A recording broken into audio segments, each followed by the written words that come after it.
So sometimes you have those days where you just don't feel good, feels like you should give up on that run.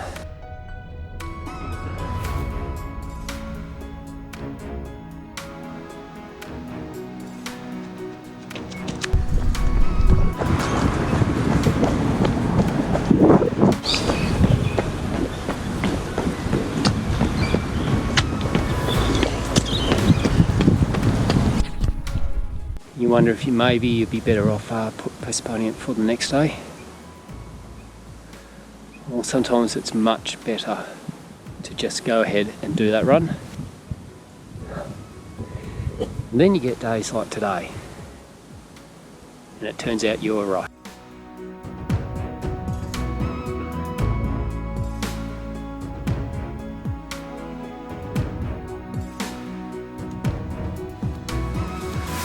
Monday on week number 4 of my first block of training back again.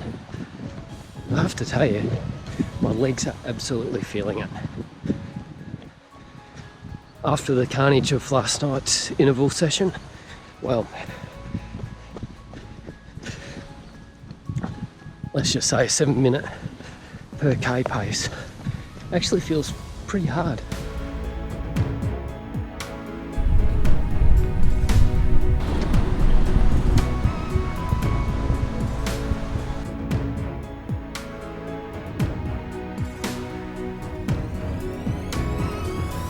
Welcome to Running Alive. I'm Jason Montfort. This video we're going through a quick summary of my first 4 weeks of training. What went to plan, what didn't. As it turns out, most of it went quite well, but did overestimate how much my body could handle. So we'll go down to the same lot of 4 weeks. One thing that didn't go as planned was the strength training. The impact of the strength training actually hit the running a bit too hard. Plus I was doing some extra plyometric work with my daughter to help her out with her basketball, and I was doing the session myself. That took the place of some of my strength training. But it didn't go to plan. Still got some benefit out of it. It gives me a fair bit to go into for the next training block, but that's for another video. So for a bit of clarity, we'll get rid of the strength out of the program and we'll look straight back at the running. So the running, most of it went to plan. The first week I just nailed all the sessions. Well, I completed them. The intervals themselves, yeah, the pacing was a bit off, but everything kept going. It was going quite well. Week 2, exactly the same. A little bit harder. The easy runs, a bit softer, a bit easier. The pace was a bit slower. I was feeling the effects of the harder running. Also, the longer runs. So even just at 70 minutes, trying to hold that, it did have an impact on my legs. Then that followed up, hit the Tuesday. Don't really include this as a run. I gave it a go, head out, was getting some pain in my shin. The legs were feeling really flat. My body was just screaming to have a break. So less than 10 minutes was that run. Don't really call it as a run. It was a start warming up. No, not in it today. Bit of soft tissue work and hopefully ready for the next day for the intervals. That is the interval session that I nailed.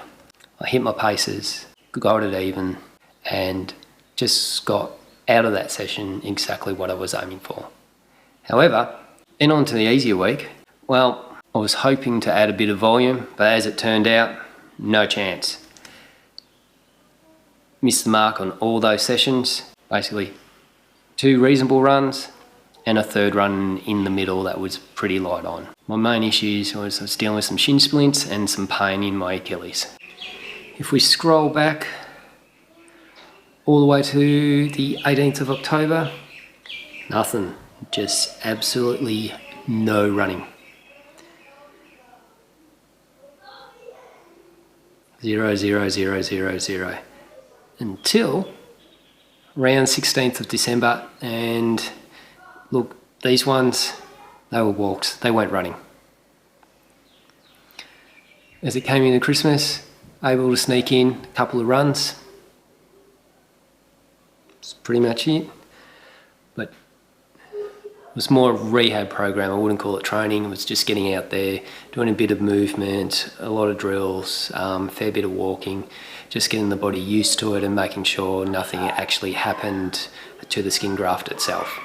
However, 13th of January, that was the first day of training.